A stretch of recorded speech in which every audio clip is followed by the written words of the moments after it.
اجازت کے بغیر کوئی دھرنا نہیں دے سکتا، اسلام آباد ہائی کورٹ نے واضح کر دیا۔ ازادیہ مارچ کے خلاف درخواست کی سماعت کے دھرنے کو ریگولیٹ کریں۔ کارکن پرامن طور پر 27 اکتوبر کو اسلام آباد کا رخ کریں، آزادی مارچ کے انتظامات کو جلد حتمی شکل دیں، مولانا فضل الرحمان کے اجلاس میں ہدایت۔ ادھر آزادی مارچ میں شمولیت کے لیے عمر کی کم از کم حد 18 سال مقرر۔ پاکستان انجینئرنگ کونسل کے وفد کی فضل الرحمان سے ملاقات، آزادی مارچ میں ساتھ دینے کا فیصلہ کر لیا۔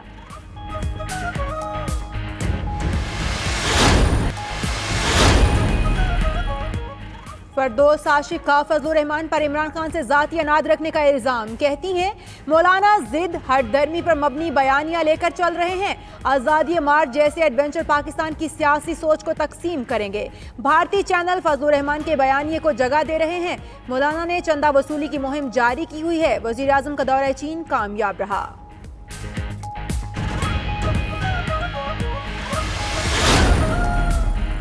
شہباز شریف کی زیر صدارت نون لیگ کے سینئر رہنماؤں کا لاہور میں اجلاس، فضل الرحمان کے دھرنے میں شرکت سمیت ملک کی سیاسی صورتحال پر مشاورت۔ مریم اورنگزیب کہتی ہیں نااہل حکومت کو ڈھیل ملے گی نہ ڈیل ہوگی، وزیر نہ بدلے حکومت خود بدلے۔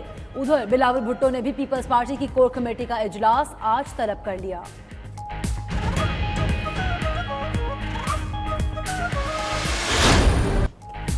وزیراعظم عمران خان کی چین کے صدر شی جن پنگ سے ملاقات، اعلیٰ سطح پر روابط کو فروغ دینے پر اتفاق۔ وزیر اعظم کی ہارٹی کلچر کانفرنس میں بطور مہمان خصوصی شرکت، چینی وزیر اعظم نے استقبال کیا۔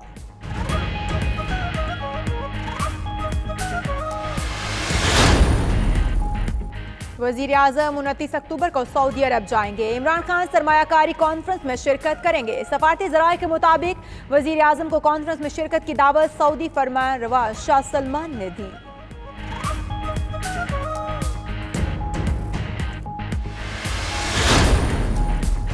چیئرمین نیب حکومت کے ہاتھوں بلیک میل ہوئے ہیں۔ نیب پی ٹی آئی کے لوگوں کے خلاف کارروائی گناہ کبیرہ سمجھتا ہے۔ سعید غنی کی پریس کانفرنس، کہا اعجاز جاکھرانی کے ساتھ ڈکیت جیسا برتاؤ کیا گیا، ایسا رویہ ناقابل قبول ہے۔ اعجاز جاکھرانی بولے الیکشن میں نہ ہرانے پر اب سیاسی کیس بنائے جا رہے ہیں۔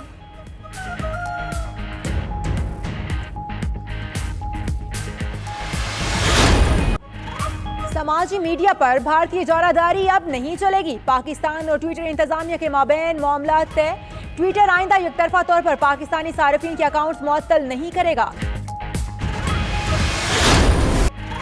فرانس سے ملنے والے رافیل طیاروں پر چڑھاوے، توہم پرستی کا شکار بھارتی وزیر دفاع طنز و مزاح کا نشانہ بن گئے۔ راج ناتھ سنگھ نے طیارے پر ہندو مذہبی نعرہ درج کر کے کاکپٹ کے سامنے ناریل اور ٹائروں کے آگے 2 لیمو رکھے۔ سابق بھارتی جج مرکنڈے کاٹریو نے حکومت کو آڑے ہاتھوں لے لیا، کہتے ہیں بھارتی فوج جعلی اور اسلحے کے لیے دوسرے ممالک کی محتاج ہے۔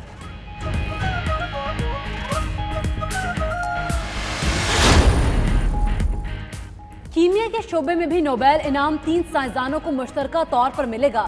انعام لیتھیم بیٹری بنانے پر دیا گیا۔ سائنسدانوں کا تعلق جرمنی، برطانیہ اور جاپان سے ہے۔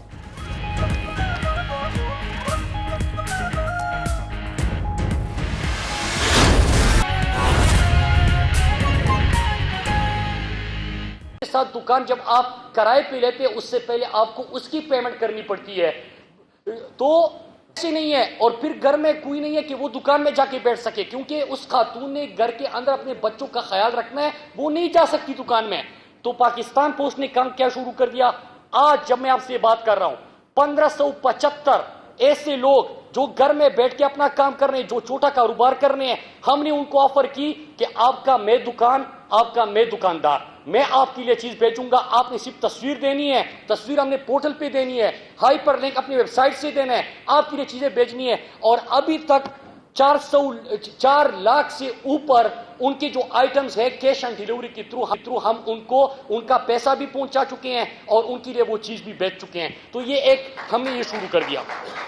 پھر اس کے بعد جب ہم نے دیکھا کہ یہاں پہ پرائم منسٹر صاحب نے ایک اور اناؤنسمنٹ کی تھی، آپ کو یاد ہوگا، وہ ریسٹ ہاؤسز، تو یہاں پہ ہمارے ریسٹ ہاؤسز، کیونکہ آپ نے 2 کام کرنے تھے جو پرائم منسٹر صاحب کہتے ہیں، ایک تو اپنے خسارے میں ادارے ہوتے تو اس کے نقصان کیا ہوتا ہے کہ صحت، تعلیم، صاف پانی کے اوپر، ان لوگوں کے اوپر جو پیسہ لگنا ہوتا ہے غربت کے خاتمے کے اوپر، وہ ان اداروں کو کہ ان اداروں کی تنخواہیں ان کی مراعات پورا کرنے کے لیے وہ پیسہ جو صحت، تعلیم، پانی، غربت کے خاتمے ان کے اوپر لگنا ہے وہ ان اداروں میں چلا جاتا ہے. ہم نے کیا کیا کہ اپنے خرچے بھی کم کرنے تھے، اپنا ریونیو بھی بڑھانا تھا. خرچے کس طرح کم کیے کہ ایک تو جو وزٹس ہوتے تھے اس کو ہم نے کنٹرول کیا، اور اس کے ساتھ ساتھ جو ریسٹ ہاؤسز تھے، آفیسرز وہاں پہ رہتے تھے، وہاں پہ خرچے بھی ہوتے تھے. لیکن اب ہم نے کیا کیا کہ خرچہ تو ہم نے 1 روپیہ کی نہیں کیا اس پہ، لیکن ہم نے 40 لاکھ سے زیادہ جو پیسہ ہے اس کے اوپر بھی ہم نے کما لیا، کیونکہ جو عوام کے لیے ہم نے کھول دیے، عوام کو سستا بھی پرووائڈ کر رہے ہیں، لوگ وہاں پہ رہائش پذیر بھی ہو رہے ہیں. اور پراپرٹیز نکلی ہیں، دبئی میں نکلی ہیں، امریکہ میں نکلی ہیں، جو اس نے مانی ہیں کہ ہاں یہ پراپرٹیز میری تھی، اور اس پر اس نے ایف بی آر کو جرمانے بھرے ہیں، سپریم کورٹ کے سامنے پیش ہو کر اس بات کو تسلیم کیا ہے. نیب آج تک اس سے نہیں پوچھتی، اس کے پر جلتے ہیں اس طرف جاتے ہوئے کہ علیمہ کو صرف ایک دفعہ بلا کے پوچھ لیں کہ بھاجی یہ پراپرٹی کدھر سے بنائی ہے، یہ پیسہ کس کا ہے، عمران خان کا ہے، شوکت خانم کا ہے، کسی اور کا، بتاؤ تو اسی پیسہ کس کا ہے. اس سے نہیں پوچھا جا رہا کہ یہ ساری پراپرٹی کہاں سے بنائی ہے. فریال ٹائل پور صاحبہ کی کوئی پراپرٹی ثابت نہیں ہے، کہتے ہیں فلاں آدمی کی پراپرٹی ان کی ہے، فلاں آدمی کی پراپرٹی ان کی ہے. او بھائی وہ تو بھی ثابت ہونی ہے، جب ثابت کرو گے تو پھر ان کے خلاف کارروائی کرو نا. جس پر ثابت ہو گئی اس کے خلاف کارروائی اب کیوں نہیں کرتے ہو؟ یہ صرف ایک نیا تماشا ہے. یہ مختلف لوگوں کو ہماری پارٹی لیڈرشپ کے ساتھ جوڑتے ہیں، پھر ان کو سلطانی گواہ بناتے ہیں، اور سلطانی گواہ بنا کر ان کو کہتے ہیں کہ آپ آصف علی زرداری صاحب کے خلاف گواہی دے دو تمہاری جان چھوٹ جائے گی، تم خورشید شاہ کے خلاف گواہی دے دو تمہاری جان چھوٹ جائے گی، تم اعجاز جکھرانی کے خلاف بیان دے دو تمہاری جان چھوٹ جائے گی. یہ دنیا میں کہیں ہوتا ہے کہ آپ نے ایک الزام میں 4 آدمیوں پر الزام لگایا کہ جناب ایک ٹھیکیدار نے پیسہ کمایا، غلط کمایا اور اعجاز جکھرانی کو دیا، اور جس نے کمایا اس کو تم کہتے ہو سلطانی گواہ بن جاؤ، تم اس کو کہتے ہو تمہیں لٹکا دیں گے.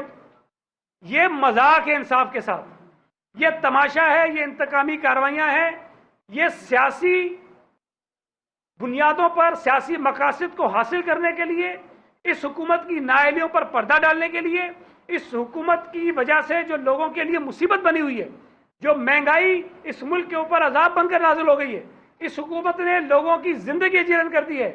یہ سارا تماشا اس لیے رچایا جا رہا ہے کہ لوگوں کی توجہ مہنگائی کی طرف نہ جائے، لوگوں کی توجہ کشمیر کی طرف نہ جائے، لوگوں کی توجہ حکومت کی نااہلیوں نالائکیوں کی طرف نہ جائے، لوگوں کی توجہ حکومت کے خلاف جو لوگوں میں ایک ہیجان ہے اس سے ہٹ جائے، اور صرف اپوزیشن کے لوگوں کو کبھی اس کو پکڑو کبھی اس کو پکڑو، تاکہ میڈیا پر وہ چیز چلتی رہے اور لوگ مہنگائی کو بھول جائیں.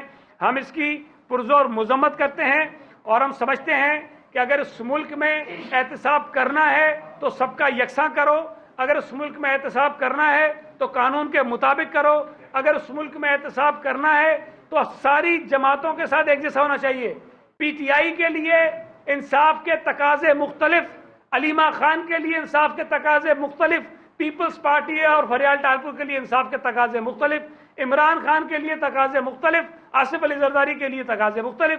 یہ چیزیں نہیں ہو سکتی ہیں، اس سے ملک میں کبھی ترقی نہیں آئے گی، ملک کے حالات ٹھیک نہیں ہوں گے، ملک کی معیشت ٹھیک نہیں ہوگی اگر آپ یہ بار بار اس قسم کی حرکتیں کریں گے کہ کبھی کسی ایک کیٹیگری کو نکال دو نیب کی تحقیقات سے، کبھی دوسری کو نکال دو. آپ کہتے ہیں بیوروکریٹس کو نکال دو، بزنس مین کو نکال دو. میں تو پھر کہہ رہا ہوں، بار بار کہہ رہا ہوں کہ اگر بزنس مین نکال دیے، بیوروکریٹ نکال دیے، پی ٹی آئی پہلے نکلی ہوئی تو بچ کے آ جاتا ہے بھائی.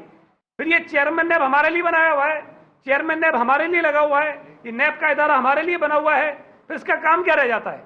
میں پھر مطالبہ کرتا ہوں کہ چیئرمین نیب کی جو کمزوری حکومت نے پکڑی ہوئی ہے، چیئرمین نیب کو جس کی بنیاد پر بلیک میل کیا جا رہا ہے، وہ ویڈیو ہے جو بار بار چلائی گئی، وزیر اعظم کی ٹیم کے رکن کے ٹی وی چینل پر چلائی گئی. اس کی تحقیقات کہاں تک پہنچی ہیں؟ چیئرمین نیب اگر سمجھتے ہیں کہ وہ الزام ان پہ غلط تھا، اس کی بالکل تحقیقات ہونی چاہیے اور خاتون کے خلاف کارروائی ہونی چاہیے جس نے چیئرمین نیب کے خلاف الزام لگایا. اور اگر یہ الزام درست تھا تو پھر چیئرمین نیب کے خلاف کیوں کارروائی نہیں ہونی چاہیے؟ کیا وہ مطلب اس ملک کے قوانین سے کوئی الگ چیز ہے؟ کیا اس کے اوپر ملک کا کوئی قانون لاگو نہیں ہوتا ہے؟ آپ اٹھا کر دیکھ لیجئے ریکارڈ.